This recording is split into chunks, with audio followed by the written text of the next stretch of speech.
La Asamblea escuchará un discurso del primer ministro de la República Islámica de Pakistán,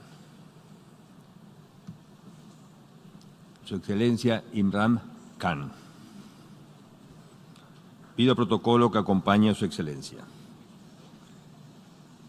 Tengo el gran placer de dar la bienvenida al señor primer ministro de la República Islámica de Pakistán, a quien invito a dirigirse a la Asamblea General.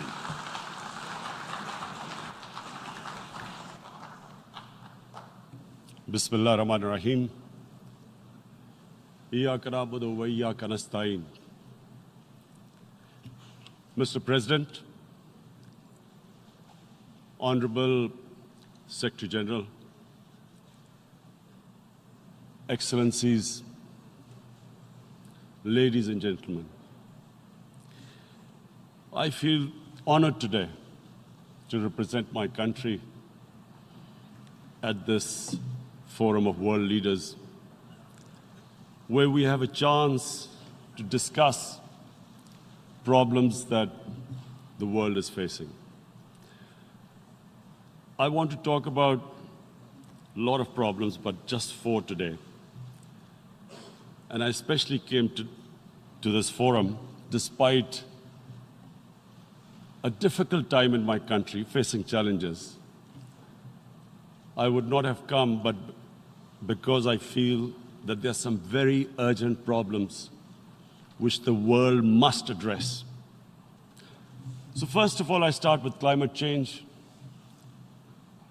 So many leaders have talked about climate change. But Mr. President, I feel that there is a lack of seriousness. Perhaps world leaders some of the leaders who can do a lot, do not realize the urgency of the situation.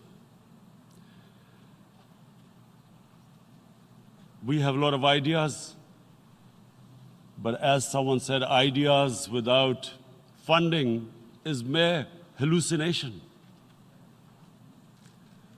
Pakistan, I'll give you start with my own country.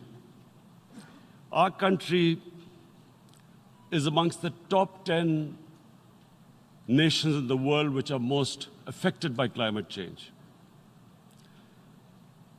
We depend upon our rivers. We are mainly an agricultural country. And 80% of the water in our rivers comes from our glaciers. The glaciers, not just on the Pakistani side, even India. The 80% of the water in Ganges and the Indian rivers also comes from the glaciers, from the Himalayan glaciers, Karakoram, Hindu Kush. And these glaciers are melting at quite a rapid pace. We detected already 5,000 glacial lakes in our mountains. And if this keeps going, if nothing is done, we are scared that humans are facing a huge catastrophe. In my country, when my party came to power in the province of KP, we planted 1 billion trees in 5 years. Now we've set ourselves a target of 10 billion trees in Pakistan. Idea being to counter the effects of global warming. But one country cannot do anything. This has to be a combined effort of the world.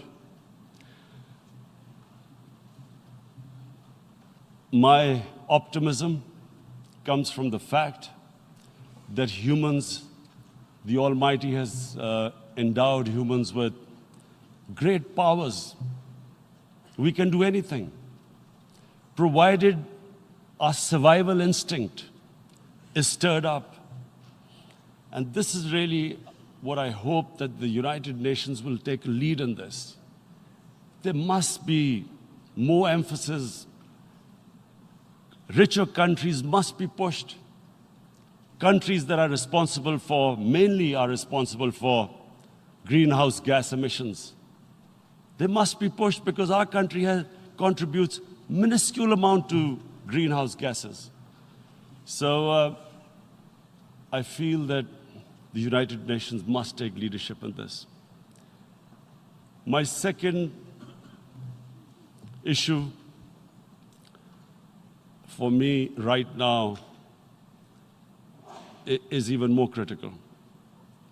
Mr. President, every year, billions of dollars leave the poorer countries and go towards rich countries. Billions of dollars siphoned off by the ruling elites of the developing world. And they find their way into Western bank accounts, offshore accounts, tax havens, expensive properties hidden behind companies bought in Western capitals. Mr. President, this is devastating the developing world. This is causing more poverty, deaths. It's impoverishing the developing world. The difference between rich and poor countries is growing because of this. Money laundering, which happens because money leaves the poorer countries into rich countries, is not treated the same as, for instance, money from drugs or terror financing. The seriousness which terror financing and money from drugs, the way it is treated, it's not the same.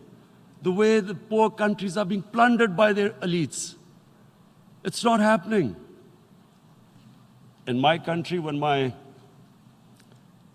I took charge of our government a year back, in the 10 years preceding that,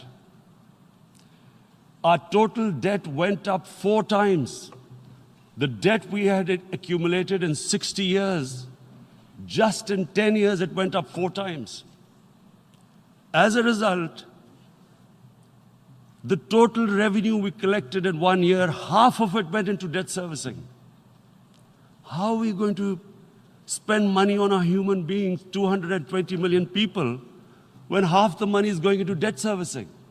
Because our country was plundered by the elites, the ruling elite. And easily they could get the money out. And when, Mr. President, we located properties in Western capitals bought by this money through corruption and money laundering, located the properties of these corrupt leaders, we find it so difficult to retrieve it. That money, if we retrieved that money, we could spend on our human beings. But it's so difficult. The laws protecting these criminals.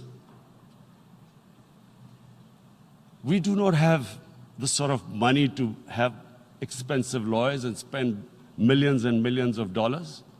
We need help from the rich countries. And Mr. President, it's critical. The rich countries must show political will. They cannot allow this to happen. How can the poor countries spend money on human development, which the United Nations asks, SDG? How are we going to do it when this money can easily leave our countries? So, unless the rich countries intend to build walls to stop economic refugees coming as we see right now, they must take action. They must take action now. It must be a deterrent. Corrupt ruling elites should not be able to take money out easily and park it into foreign bank accounts and into these properties abroad. And I never understand why. Why do we have these tax havens? Why is this allowed? Why shouldn't rich people pay taxes? Why is it legal to have these tax havens where you have these secret accounts? Because, the world is changing. The population of the world is growing. Sooner or later, you're going to have a crisis if the poor get poorer and the rich get richer. There is going to be a crisis sooner or later. So this is my second point. I hope that the United Nations takes a lead in this. It involves the IMF, the World Bank, Asian Development Bank. They must find a way of stopping this plunder of the developing world. My third point. My third point is Islamophobia. There are 1.3 billion Muslims in this world. There are millions of Muslims living in other countries, European countries, in the US, as minorities. Islamophobia, since 9/11, has grown at a pace where it is alarming. Human communities live together. There should be understanding amongst them. But Islamophobia is creating a division. Muslim women wearing hijab, it's become an issue. It's become an issue in some countries. Hijab is some sort of a weapon. A woman can take off her clothes in countries, but she can't put on more clothes. How is this happening? Because of Islamophobia. And how did this Islamophobia start? After 9/11. And why did it start? Because certain Western leaders equated terrorism with Islam. Islamic terrorism. Radical Islam. What is radical Islam? There is only one Islam. And that is the Islam we follow of Prophet Muhammad sallallahu alaihi wasallam. There is no other Islam. Radical Islam, Islamic terrorism, what message did they send to people in the West? And why is there Islamophobia?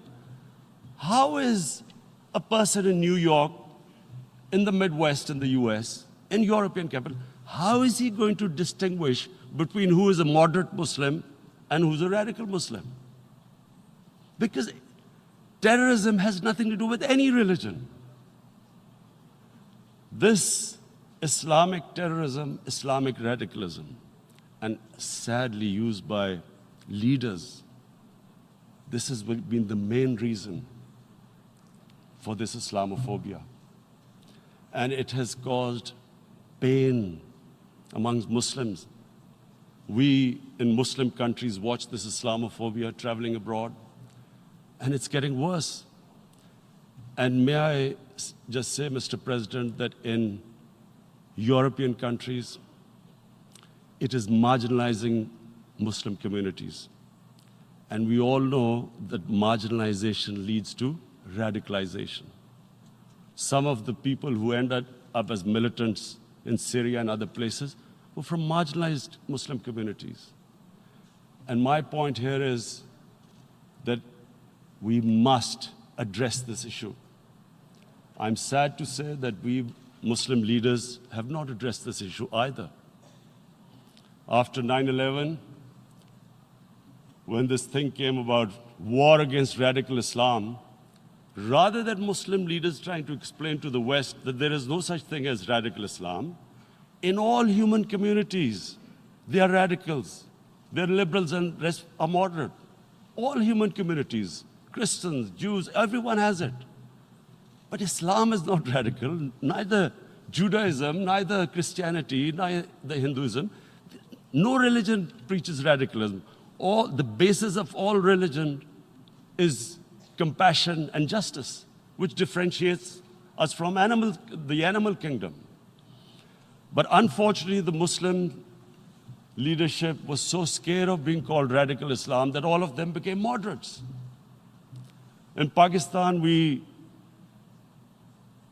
were in the eye of the storm, and our government coined a phrase called enlightened moderation. No one knows what it meant, but everyone started putting on Western suits that they were moderates, started speaking. Even those who didn't know English would speak English because they were moderates. No one had a clue what it was. Because we, in the Muslim world, did not explain to the West that there is no such thing as radical Islam. One of the reasons why after 9/11, Islam was supposed to be equated with terrorism was suicide attacks. Because the 9/11 bombers did a suicide attack, all sorts of theories came up that the Muslims are involved in suicide attacks because they will get virgin in heavens. Some came up with, what about women, suicide attackers? So this bizarre thing happened. No one explained. Suicide attacks and Islam were equated. No one did research that before 9/11, the majority of suicide attacks in the world were by Tamil Tigers, who were Hindus. No one blamed Hinduism, and quite rightly. What has Hinduism got to do with what desperate people were doing in Sri Lanka?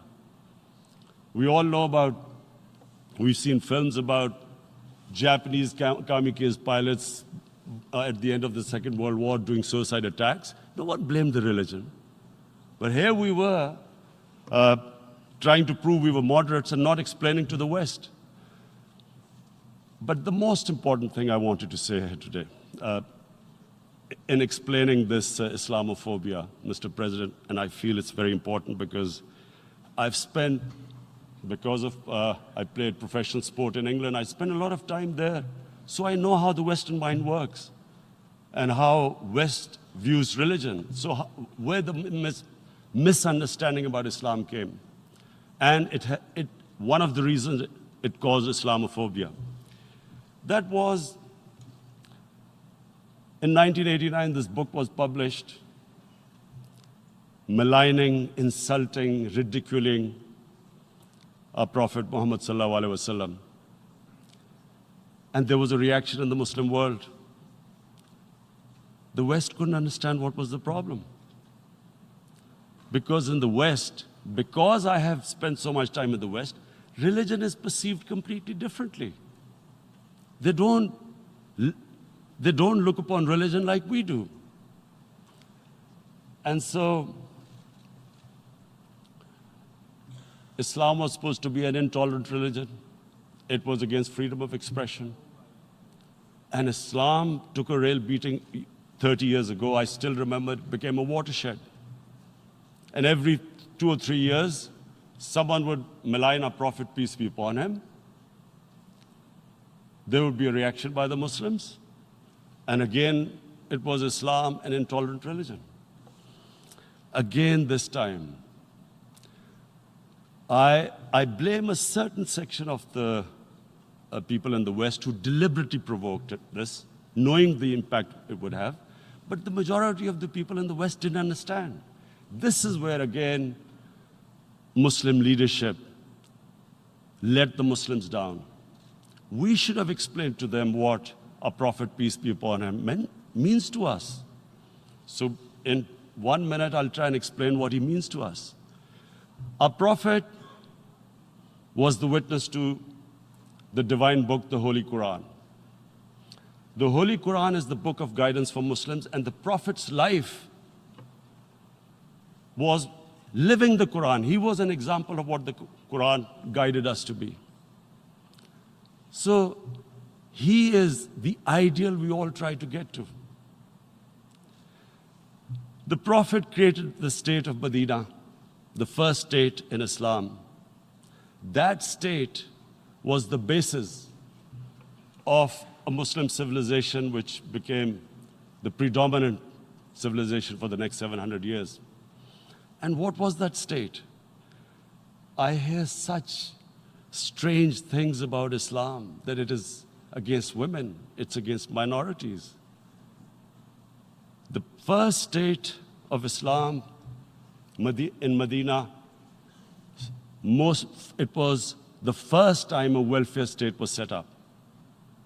The state took responsibility of the weak, widows, orphans, poor people, handicapped. It taxed the rich, spent the money on the poor. The state announced that all human beings are children of Adam, hence equal, whatever the color of their skin. The state announced, the Prophet announced that, and slavery, the whole system depended on slavery as it did for many years in the Western societies. The Prophet said that one of the greatest deeds is to free a slave.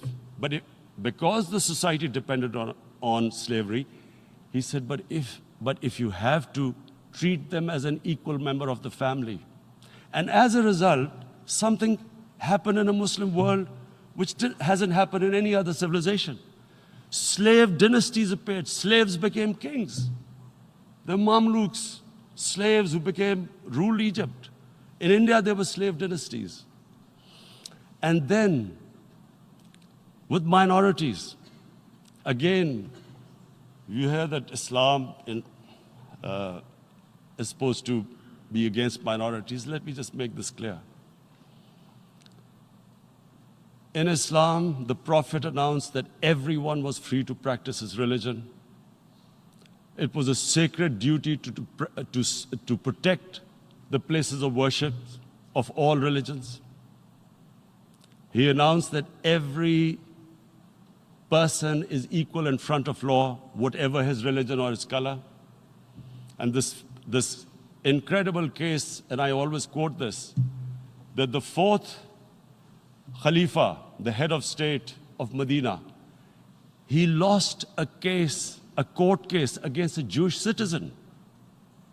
So, number one, it showed there was a rule of law, no one was above law. And number two, that a Jewish citizen was an equal citizen. So, Mr. President, when a Muslim society is unjust to its minorities, it is going against the religion of Islam and our Prophet, peace be upon him. So, it is important to understand this. The Prophet lives in our hearts. When he's ridiculed, when he's insulted, it hurts. As we human beings understand one thing, the pain of the heart is far, far, far more hurtful than physical pain. And that's why the Muslims react. And I always thought that if I ever had the stage, I would try and explain this to the world community, especially to the Western community, because having lived in the Western community, people didn't understand this.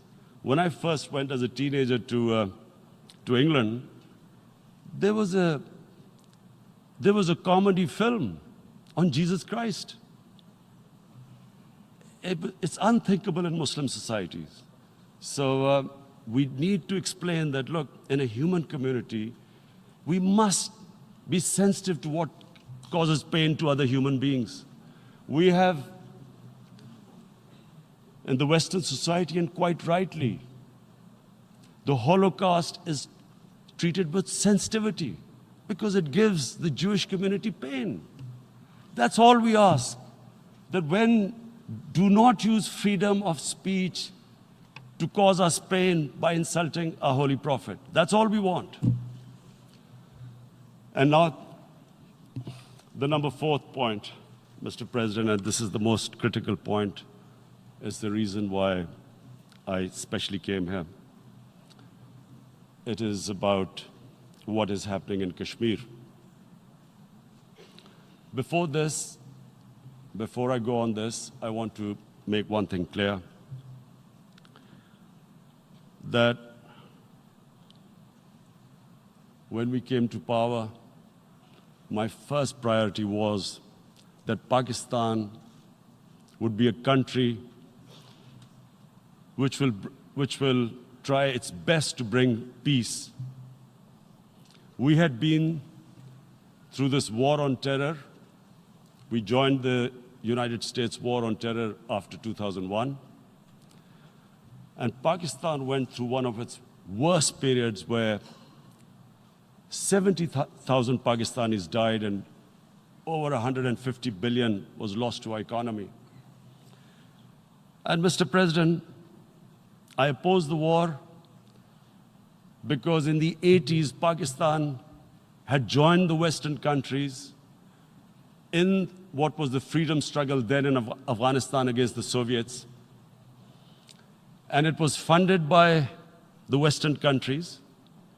These Mujahideen groups, which were treated in guerrilla warfare,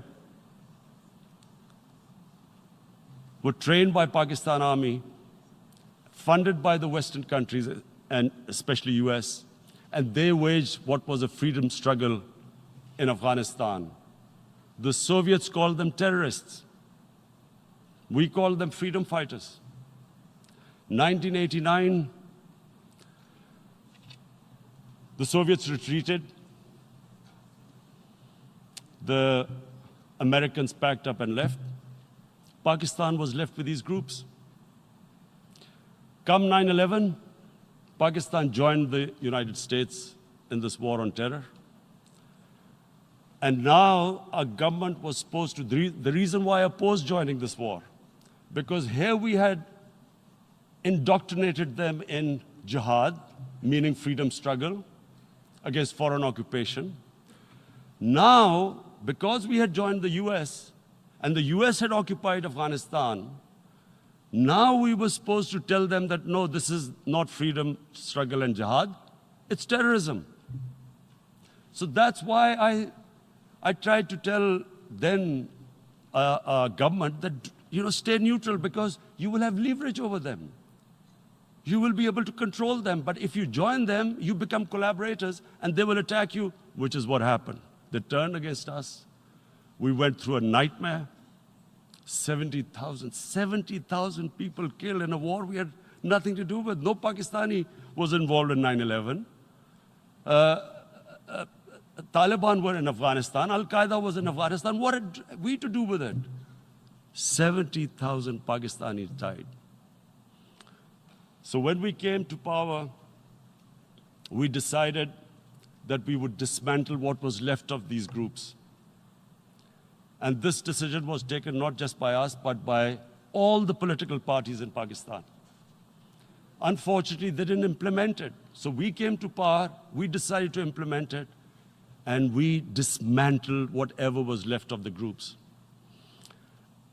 And I know that India keeps accusing us that there are these groups there. I would like the United Nations to send observers, see for themselves what we've done. No Pakistani government would have dared to do this because it would have created strife.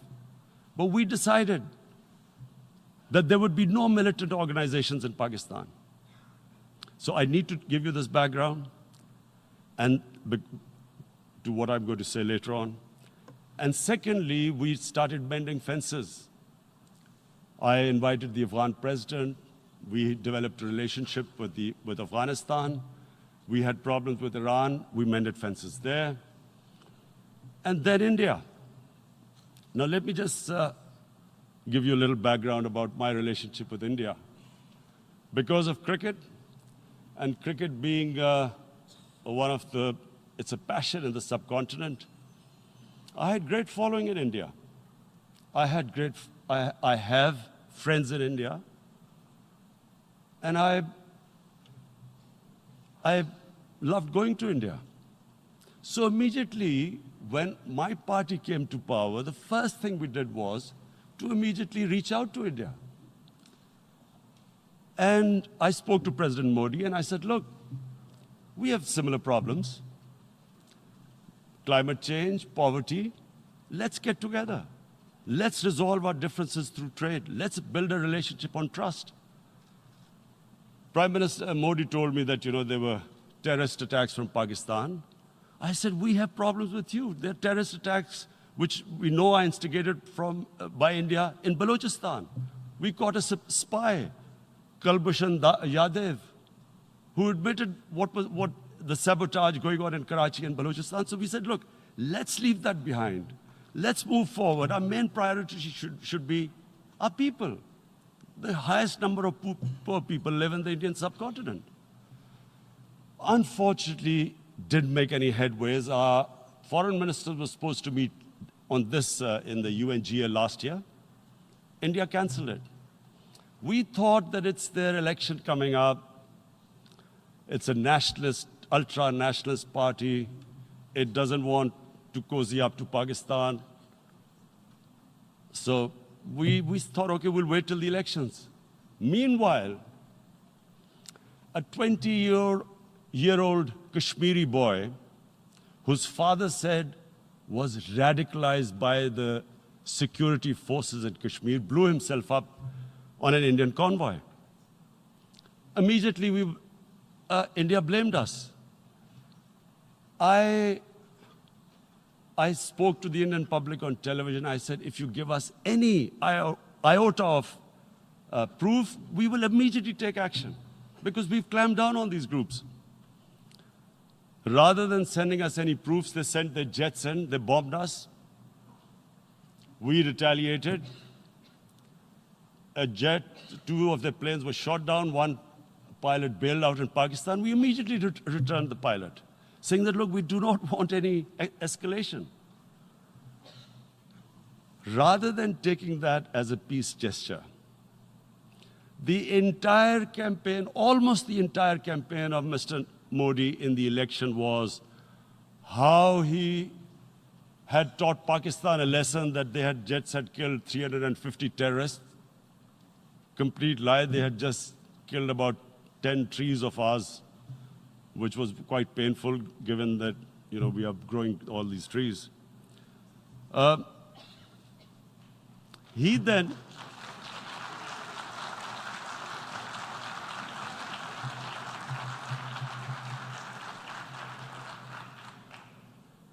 the election campaign, Mr. Modi used words like, this is just a trailer, the movie is about to start. I went into Pakistan and taught them a lesson. This was the election campaign. Okay, so we thought, us politicians make all these statements to win elections. So, okay, after elections, we'll get back to our normal relationship. Well, the moment the elections ended, we approached India, no response, but then we discovered they were trying to push us in the FATF blacklist to bankrupt us. That's when we realized there was an agenda.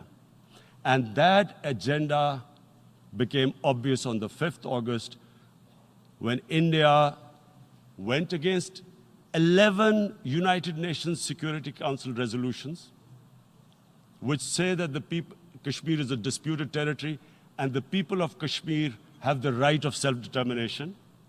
They went against that. They went against Simla Accord, which is about bilateral, sorting out our differences through bilateral means, went against that. They actually went against the Indian Constitution. Illegally, they revoked Article 370, which gave Kashmir the special status. They got an extra 180,000 troops there. Total number of security forces in Kashmir now are 900,000. And they put 8 million people of Kashmir under curfew.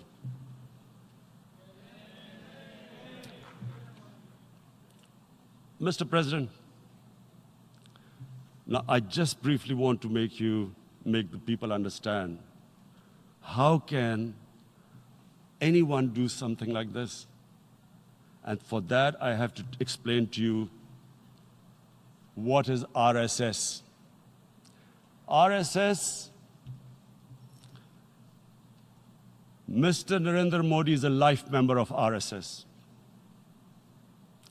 RSS was an organization that was inspired by Adolf Hitler and Mussolini, came about in 1925. They believed in racial purity, racial superiority. They also believed they were an Aryan race like the Nazi believed they were an Aryan race. All that I'm saying can be verified. This is the time of information revolution. You can Google all this, what I'm saying. But it is very important for me to explain this to you so you know what is happening in India. This RSS believed in the ethnic cleansing of Muslims from India. At one point, there was racial superiority of the Hindu race. Secondly, it was hatred for the Muslims and for the Christians, because they believed that this golden age of Hindu civilization was stopped because of Muslim rule centuries back and then the British rule of India. So it was racial superiority and hatred for Muslims and Christians. This is openly stated. You look at the founding fathers of RSS, Golwalkar and Savarkar. Just Google them and you'll find out. And this ideology of hate is what murdered the great Mahatma Gandhi in 1948. It was this ideology of hate that made Narendra Modi in 2002 do a pogrom against Muslims in Gujarat when he was the chief minister. He allowed 3 days for these RSS goons who were inspired by the Hitler brown shirts. They actually wear brown shirts. This RSS, the Congress Home Minister gave a statement that in RSS camps, terrorists are being trained. And these terrorists butchered 2,000 Muslims and 150,000 Muslims were made homeless. Narendra Modi could not travel to the US because of that. And I need to make you understand this background before I explain to you that what sort of a mindset would lay siege to 8 million people with 900,000 troops. Women, children, sick people, locked in as animals. In fact, of what I know of England, if 8 million animals were locked in, the RSPCA would have made a lot of noise about it. These are human beings.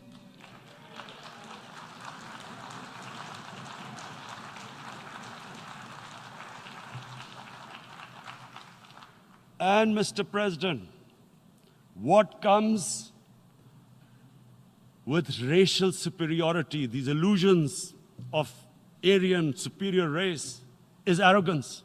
The two go together. And it's arrogance that makes people make mistakes and do stupid things. Cruel things like what Narendra Modi has done. It's sheer arrogance. And it's arrogance that has blinded him from the fact that what is going to happen when the curfew is lifted? Has he thought about it? This hasn't been thought through. What is he going to do when he lifts the curfew? Does he think that people of Kashmir will quietly accept the status quo because India has changed the constitution and taken away the special status? They'll accept that? Mr. President, 100,000 Kashmiris have died in the past 30 years because they were denied the right given by the United Nations, the right for self-determination. 100,000 have died and 11,000 women have been raped. There are 2 United Nations human rights reports on this. The world hasn't done anything because India is a huge market, 1.2 billion people. Sadly, the material prevails over the human. But this has serious consequences. Again, I repeat, that's why I'm here. Look, what is going to happen when the curfew is lifted will be a bloodbath. The people will come out. There are 900,000 troops there. They haven't come to, as Narendra Modi says, he's done this for prosperity of Kashmir. This is supposed to be for the development. These 900,000 troops, what are they going to do when they come out? There'll be a bloodbath. Has he thought it through what happens then? Mr. President, has anyone thought that what happens when there is a bloodbath? What do you think the impact will have on people of Kashmir? What do you think they will think? The way they have been boxed in their houses, treated like worse than animals, no rights. Thousands of all the political leadership has been arrested, taken out of Kashmir. Even those Kashmiri leaders who were pro-India have been taken out. 13,000 boys have been picked up and taken to God knows which destinations. So what do they think? What will the people of Kashmir do when they lift the curfew? They will be out in the streets. And what will these soldiers do? They will shoot them. They've already used pellet guns, blinded young boys.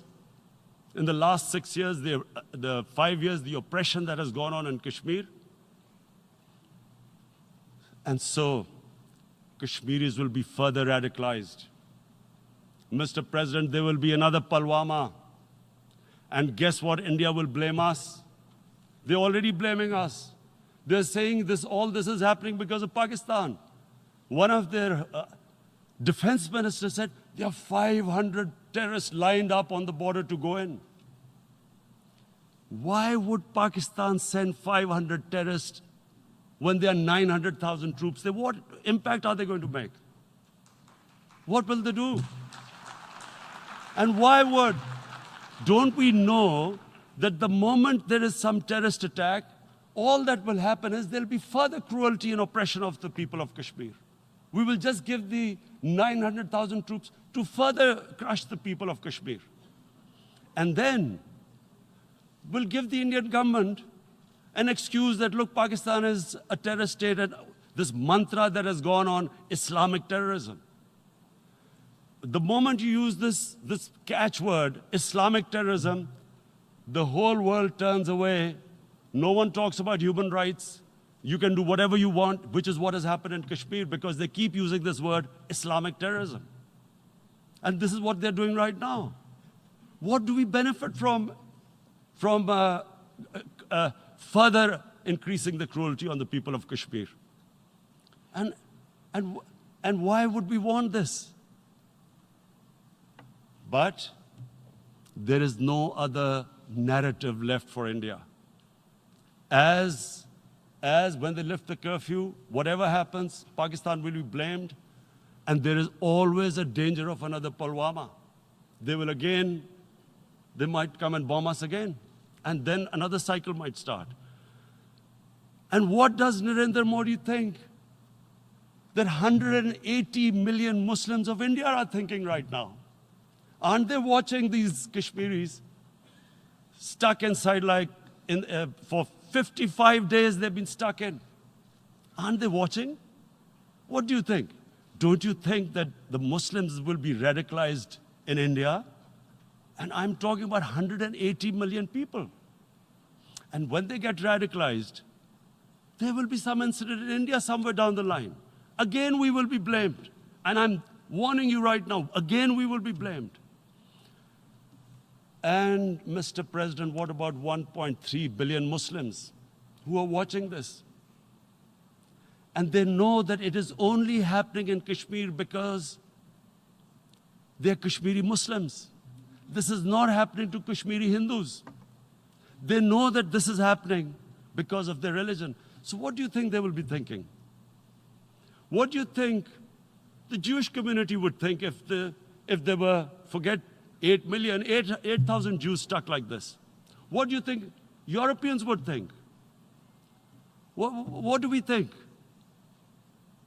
I mean, any human community, if their members are stuck like that, what do you think they will think? Are we a children of a lesser God? Is it not going to cause us pain? And then I'll tell you what will happen.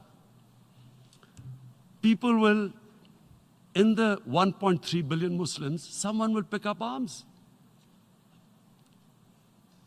I know we've been brought up with films, Western films.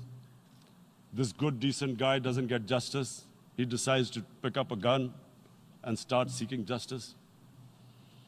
There was a film made in New York, famous film called Death Wish. This guy gets mugged by and his family, his wife gets killed or something. He can't get justice. He picks up a gun and he goes around shooting muggers. And the whole cinema cheers him on. So what do you think the Muslims are thinking right now? If there is a bloodbath, there will be Muslims becoming radicals, not because of Islam, but because of what they will see, that there's no justice when it comes to Muslims. There were Rohingya Muslims, Myanmar, who are, God knows, almost 1 million people out, ethnic cleansing. What was the response of the world community? So what do you think will be the response of 1.3 billion Muslims? I picture myself. I'm in Kashmir. I've been locked up for 55 days. I have heard about, and there are rapes, Indian Army going into homes, soldiers. Would I want to live this humiliation? Would I want to live like that? I would pick up a gun. You're forcing people. You are forcing people into radicalization. When people lose the will to live, what is there to live for? And this is what, if you can do this to human beings, you are actually radicalizing people. And so, Mr. President, I want to repeat here, this is one of the most critical times. There will be a reaction to this. Pakistan will be blamed. 2 nuclear-armed countries will come face to face like we came in February. And before we head in that direction, the United Nations has a responsibility. This is why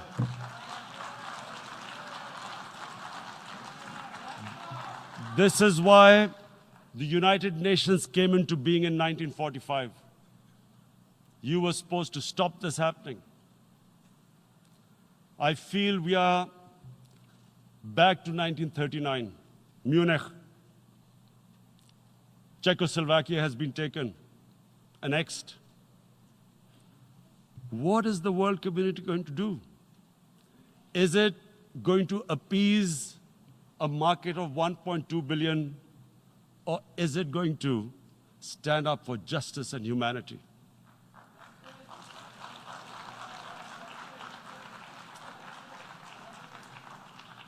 If this goes wrong, you hope for the best, but be prepared for the worst. If a conventional war starts between the 2 countries,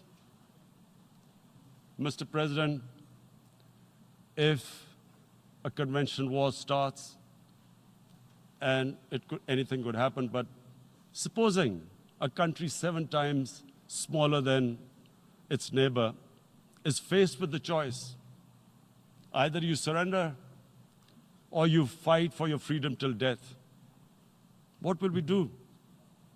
I ask myself this question. And my belief is, La ilaha illallah, there is no God but one. And we will fight. And when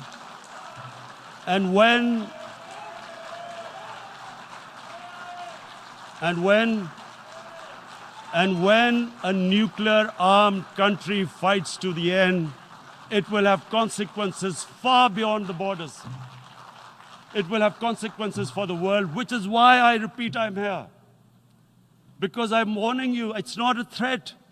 It's a fair worry that where are we headed? And I've come here to tell the UN, you've got to, this is a test for the United Nations. You are the one who guaranteed the people of Kashmir the right of self-determination. They are suffering because of that. And this is the time. This is the time not to appease like in 1939 appeasement took place. This is the time to take action. And number 1 action must be that India must lift this inhuman curfew, which has lasted for 55 days. It must free all political prisoners, and especially those 13,000 boys that have been picked up. Parents don't know where they've disappeared. And then the world community must give the people of Kashmir their right of self-determination. Thank you.